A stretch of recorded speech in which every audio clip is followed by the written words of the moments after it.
Ahojte, vítejte u dnešního tématu, které bude o tom, jak používat psychosomatiku u dětí, díl 3.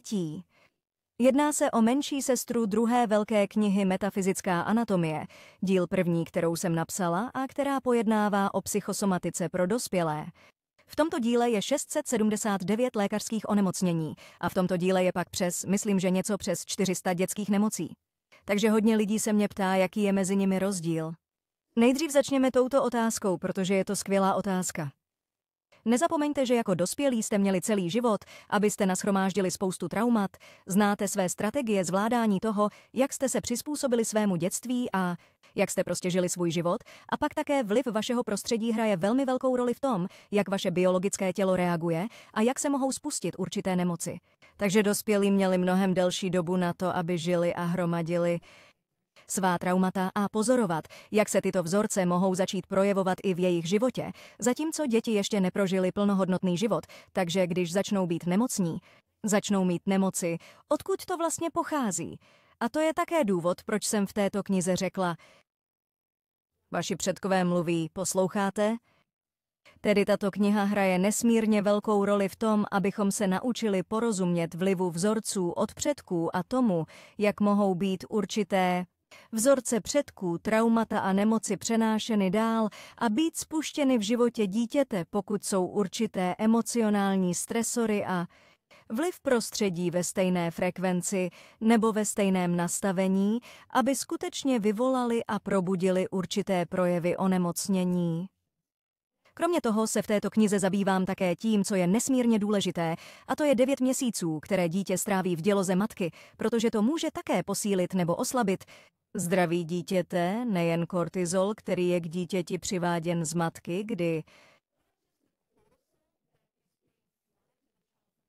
určité množství je zdravé, ale příliš mnoho kortizolu je ve skutečnosti toxické pro placentu dítěte. Placenta je to, co je takový počátek vaší bytosti, obsahuje veškeré instrukce, které říkají tělu, jak se má vyvíjet, jak se má vyživovat.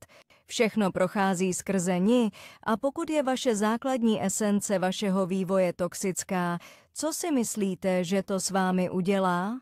Nebo když se budeme bavit o dítěti, které se má nyní narodit, to je jen jeden z mnoha aspektů, kterých se zde dotýkám a o kterých pojednávám, a je to velmi důležité, protože existuje přísloví, kde se vždy říká, že když je matka těhotná, měla by co nejvíce odpočívat, nepromítat do sebe hněv nebo násilí, nic takového, protože to může ovlivnit dítě. No, ukázalo se, že naši předkové byli mnohem chytřejší, než si uvědomujeme. Já sama jsem vlastně právě teď, když tohle točíme, těhotná se svou druhou dcerou a je tu obrovské množství vzorců, které nyní vidím u svého prvního dítěte, kde jsem mohla projít určitým stresem a určitými myšlenkami a emocemi a vidím, že se to u ní zopakovalo. Je to velmi silné prohlášení, protože jedna věc je to slyšet, ale druhá věc je skutečně vidět to, jak se to děje ve vašem vlastním životě, takže i toto je něco, čemu se v této knize hluboce zabývám, stejně jako vědomím dítěte, které je značně ovlivněno tím, jak se matka a otec spojí dohromady během početí, kdy už zde jsou také predispozice k závislostem, ADD a ADHD a všechny tyto prvky, které značí onemocnění.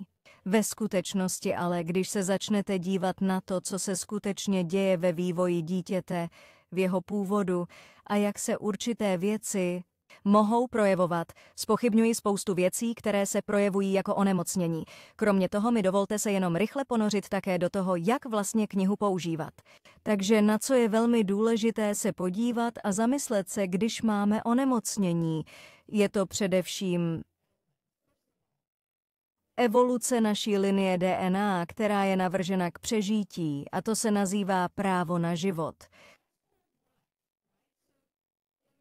Toto vidíte v přírodě, vidíte to i u zvířat, my jsme stejní. A naše linie DNA dělá to, že pokud se vyskytnou problémy na cestě evoluce a nenajde se řešení tohoto problému, přenese se tento problém do další generace s úmyslem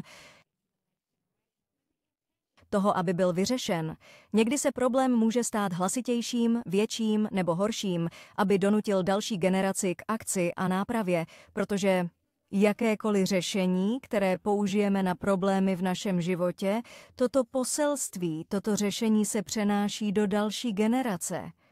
A tak se také potenciálně určité nemoci vypínají a zůstávají vypnuté až do doby, než uplyne přes 100 nebo 200 let.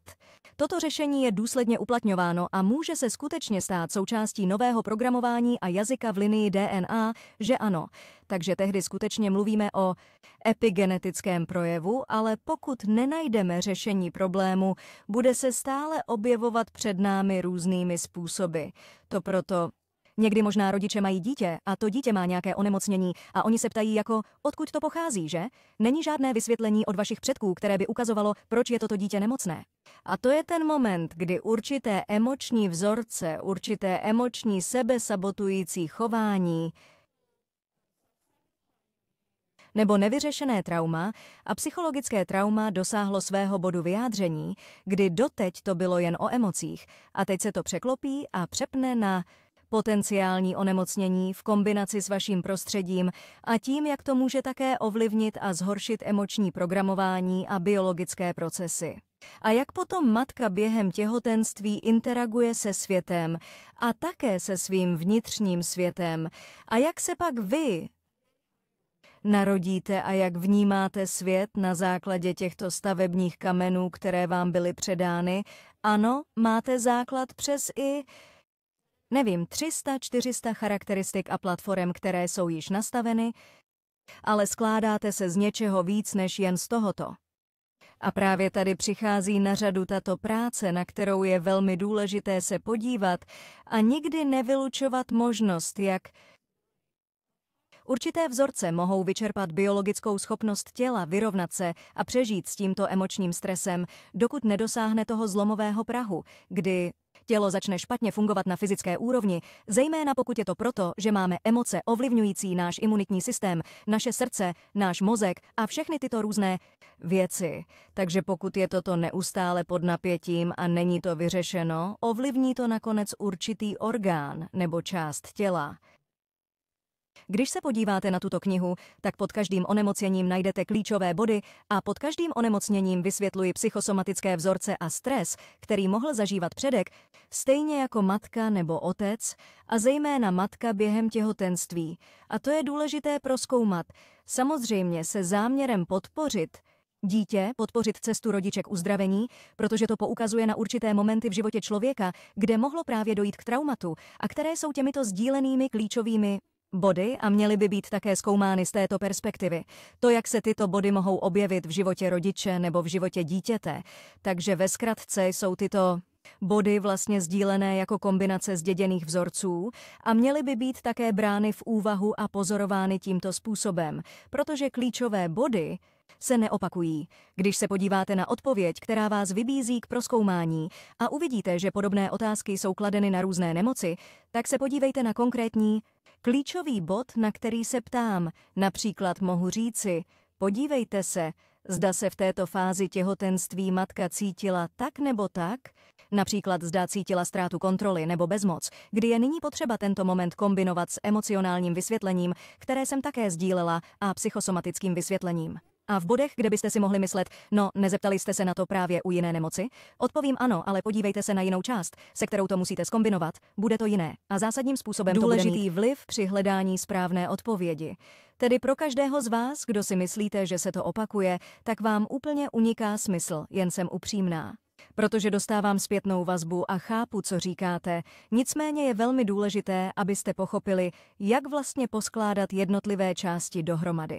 Tedy věřím, že to začne dávat dohromady tento celkový obraz, chápu, že je to velká kniha a je v ní mnoho informací, ale může být nesmírně přínosná, pokud ji použijete správným způsobem.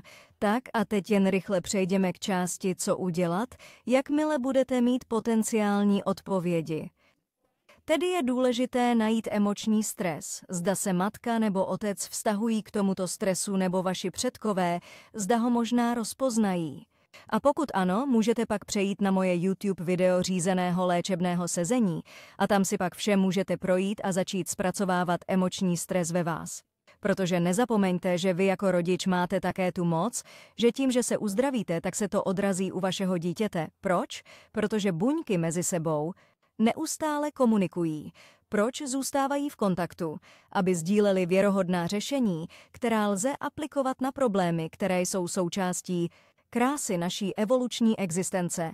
A částí, které v každodenním životě nevždy vidíme, třeba tu část ve vás, která dokáže jen vycítit, zda je někdo dobrý nebo špatný, dovedete teď říct, že je někdo šťastný, nebo můžete vycítit, že vaše dítě má třeba skvělý den, můžete vycítit, že je vaše dítě třeba v nouzi. Je to právě tento komunikační kanál, který neustále komunikuje. A čím více řešení můžete použít ve svém životě, tím více řešení přenesete do života svého dítěte. Hodně o tom mluvím na svém semináři o intuitivním těle, kde učím lidi, jak mluvit s tělem, jak se s ním spojit, jak s ním komunikovat a jak ho ovládat. Pochopit, jak se to všechno vlastně spojuje a funguje. Takže všem moc děkuji, že jste tu se mnou a doufám, že vám to pomohlo. Moc vás objímám a milí rodiče, vedete si skvěle. A do příště, přátelé, tady to máte. Také se nezapomeňte přihlásit k odběru mého kanálu, ať vám nic neunikne. Mám také zdarma členství na webové stránce Math Members, která obsahuje spoustu kurzů, meditace, workshopy, cokoliv, co potřebujete. Je tam spousta úžasných záznamů webinářů, na které se můžete podívat, využít je a učit se z nich. Přátelé, nezapomeňte, že jsem napsala 18 knih a jedna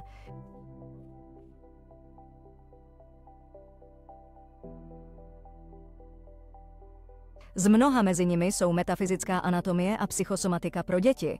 Tedy toto je psychosomatika pro dospělé a toto je psychosomatika pro děti a obě tyto knihy jsou velmi populární a lidé je milují. Pokud se chcete dozvědět víc o tom, jak vaše tělo funguje, pochopit zprávy, které se zatím skrývají.